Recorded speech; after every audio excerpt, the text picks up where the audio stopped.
అందరికీ నమస్కారము.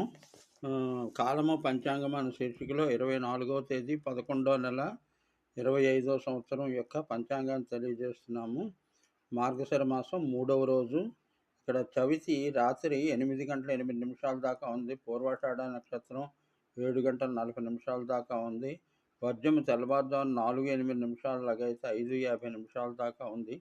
ఇక్కడ విశేషం ఏంటంటే జనసంఖ్య మనకి 8 వచ్చింది కాబట్టి 8 స్థిర సంఖ్య అయినా స్థిరచిత్తం అనేది ఉండదు. కారణం సోమవారం తర్వాత ఏంటంటే మనం ఏ పని చేద్దామన్నా కూడా అన్య విషయాల మీదకి పోతుంది. కారణం శుక్రుడి యొక్క ప్రభావము.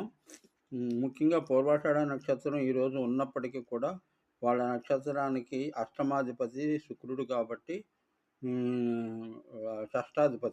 అష్టమాధిపతి చంద్రుడు కాబట్టి వీళ్ళిద్దరి కలయిక కూడా అంత శుభం కాదు. కాబట్టి